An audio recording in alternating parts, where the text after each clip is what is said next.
नेपाल के wrapper PM का music of होने वाला है। 26 दिन, 2 इस्तीफे और अब खबर तो है कि ये तो सिर्फ शुरुआत है। क्या बालेन शाह की कैबिनेट में इस्तीफों की सुनामी आने वाली है? आखिर क्यों डगमगा रहा है नेपाल का ये सबसे नया और चर्चित किला? नमस्कार, आप देख रहे हैं अनकोड मीडिया, मैं हूं मोहिनी सिंह। नेपाल की राजनीति में एक महीने पहले जो क्रांति आई थी, आज वह संकट में बदल गई है। जिस युवा जोश के दम पे बालेन शाह ने सत्ता संभाली थी, आज वही जोश सड़कों पे उनके खिलाफ प्रदर्शन बन रहा है। हालात इतने चुनौतीपूर्ण हो गए हैं कि अब बालेन शाह के सुधारवादी दावों पे भी सवाल उठने लगे हैं। इस उथल पुथल की शुरुआत हुई सरकार के भीतर मचे घमासान से। भ्रष्टाचार मुक्त शासन का वादा करने वाली सरकार के 2 स्तंभ एक ही महीने के अंदर ढह गए। पहले श्रम मंत्री दीप कुमार साह को बर्खास्त कर दिया गया क्योंकि उन पे अपनी पत्नी को गलत तरीके से लाभ पहुंचाने के आरोप थे। और अब यह मामला शांत भी नहीं हुआ था कि गृह मंत्री सुदुन गुरुङ ने वित्तीय अनियमितताओं के आरोप के बीच अपना इस्तीफा बालेन शाह को सौंप दिया। यानी भ्रष्टाचार मिटाने आए बालेन शाह खुद अपने मंत्रियों के भ्रष्टाचार से जूझ रहे हैं। लेकिन संकट सिर्फ सरकार के भीतर नहीं बल्कि बॉर्डर पे भी है। बालेन शाह ने सत्ता में आते ही भारत नेपाल सीमा पे 100 रुपए वाला नया टैक्स नियम लागू कर दिया।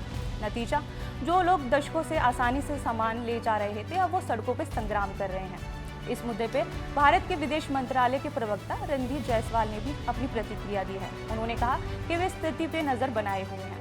तस्करी रोकने के नाम पे लिया गया यह फैसला बालेन शाह के लिए गले की हड्डी बन गया है। हैरान की बात तो यह है कि जब जनता और विपक्ष सवाल पूछ रहे हैं, तब राष्ट्रपति ने कैबिनेट की सलाह पे संसद सत्र ही स्थगित कर दिया। राजनीतिक गलियारों में शोर है कि बालेन शाह सरकार विपक्ष के तीखे और संसद में होने वाले फजीयत से बचने के लिए मैदान छोड़ के भाग रही है। फिलहाल बालेन शाह ने गृह मंत्रालय का कार्यभार संभाल लिया है, जब तक उनकी जगह कोई और नियुक्त नहीं हो जाता। आपको बता दें कि बालेन शाह कोई साधारण राजनेता नहीं, वे पेशे से एक इंजीनियर हैं और एक मशहूर रैपर भी रह चुके हैं। काठमांडू के मेयर के तौर पे नाम कमाने के बाद पिछले साल हुए हिंसक जैन विरोध प्रदर्शन की बदौलत उनकी पार्टी आरएसपी ने पारंपरिक दिग्गजों को धूल चटा के सत्ता हासिल की थी। लेकिन आज वही युवा जोश प्रशासनिक अनुभवों की कमी के कारण संकट में नजर आ रहा है।